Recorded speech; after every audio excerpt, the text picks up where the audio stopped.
Bizarre Brain Comics. Hello, my comic book friends, and welcome to Bizarre Brain Comics. Instead of talking about comic books this time, we're going to take a look at some pulp magazines. You might say, well, what's a pulp magazine? Well, the pulps were inexpensive fiction magazines published between 1896 and the late 50s. And the term pulp is derived from the cheap wood pulp paper used in printing.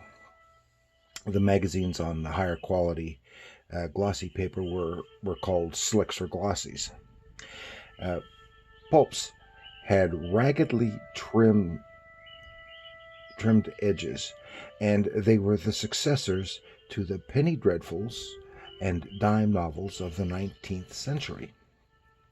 And pulps are known for their purple prose, lurid action, adventure, and sex, or what passed at the time as being sexy, with some amazing art.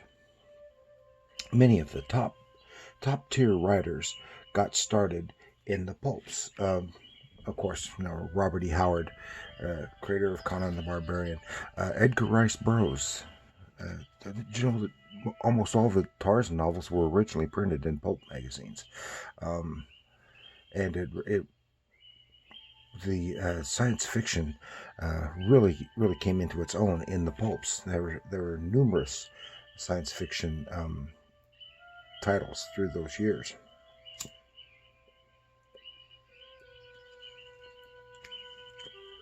Many of the writers, we'll take a look at some. Those who wrote all kinds mysteries. Of course, the science fiction, fantasy, all kinds came out of the pulps. And we're going to start taking a little look here at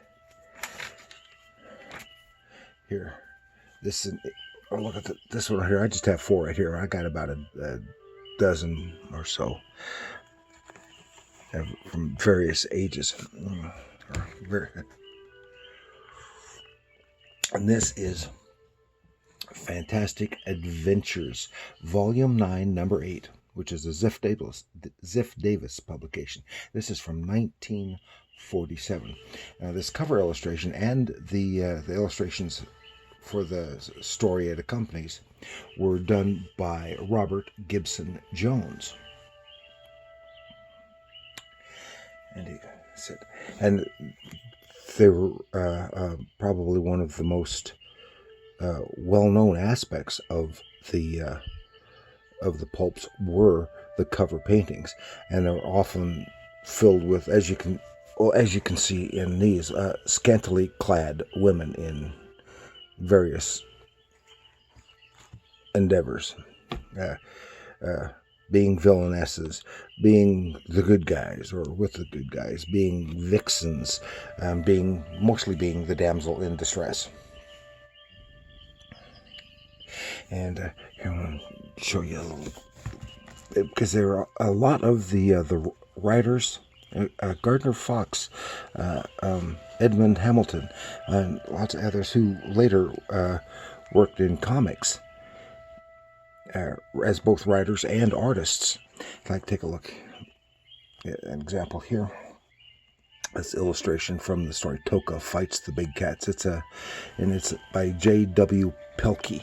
This is a jungle, as you well imagine, a jungle adventure fantasy in some lost civilization in the jungle. There's another example. That's Toka there, fighting these guys. And then here we have the devil from another story, but it's just a beautiful drawing for The Devil to Pay by John and Dorothy DeCory. And I don't know who that artist is. But here we have, kind of right in the middle, little things about science. And then that is followed by this other story, Ali Jinnah, whatever that is. I haven't read it. I read the lead story with this marvelous drawing by Virgil Finlay. Virgil Finlay did a lot of pulp illustrations like this, and then he also did a lot of work in the comics in later in the 40s and the 50s. And this was a really good story. This I enjoyed it anyway. Toko fights the big cats. Then we have Wonder Story Annual. This is from number 1 from 1950. You can see that they're all in very fragile conditions. And I don't think I've read these, or at least not all. And here we have feature story, The Onslaught from Rigel by Fletcher Pratt, who's a major science fiction author. The Eternal Man, D.D. Sharp, I don't know that one. And then The Robot Aliens, a fantastic novelette of Martians and Men by Eando Binder. Why is that name familiar? That's because that Eando, it meant Edward and Otto Binder. And Otto Binder was a major comic writer through the later part of the Golden Age, through the Silver Age. And let's see, get a little bit what we can see here. These illustrations. I don't know who this illustrator is. This artist says, here's the one for the Otto Binder story, Ando Binder. Let's see that, and that gives you a little idea there, and of course it's wonderful. I think that is a very well known painting, and I know this cover is fairly well known. Startling Stories, Wine of the Dreamers, complete novel by John D. MacDonald. Why is that name familiar? Oh, not from comics though. John D. MacDonald in the 60s and 70s and 80s up until his death was best known for as a top-tier crime novel writer. Crime novels, detective novels, and thrillers. And then has Children of the Sun, a Captain Future novel by Edmund Hamilton. I mentioned him before, doing the comics, and I loved the Captain Future books. They were published again in paperback form. A lot of the pulp stories were reprinted in paperback. Of course, it's best known as like Doc Savage, the Avenger, the Shadow, and the Spider, for example. But a lot of the science fiction stories, even if you recall, seeing a lot of the science fiction anthology books from the 50s and 60s were reprinting stories from the pulp magazines. And then we had a lovely drawing there, and I think that might be, I'm not sure if that is no credits.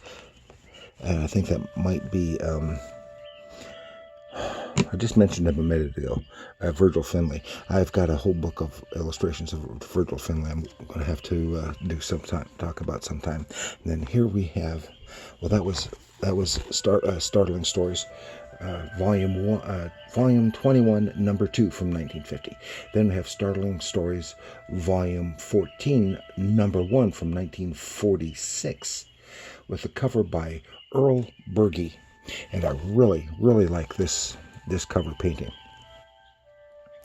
a whole lot. It's probably my favorite of these four as far as the covers are concerned. Let's see I have. Oh, another beautiful interior illustration, and I have The Man with X-Ray Eyes. Another Edmund Hamilton story, The Dark World, an amazing fantastic novel by Henry Kuttner, and I'm not familiar with him, but But then that's what I've got this time. Just for a little introduction to some pulp novels if you've never read any or seen any. And I have read some of the stories from some of these, but some of the ones that I've got, but unfortunately most of them are just so fragile, and they're hard to come by, getting hard to come by, especially inexpensively. And of course the inexpensive ones are going to be the most fragile because they're the ones that have been most handled, most read, and falling apart. But so that's all I've got for you this time around, with just a few pulp magazines. So thank you for joining me. Please like, share, subscribe, and do leave a comment. Which of these covers did you like best? And do you know anything? Have pulp magazines? What do you know about pulp magazines? And if you have any questions about anything that I might be able to answer, just let me know. And remember, even though these aren't really comics, comics are art.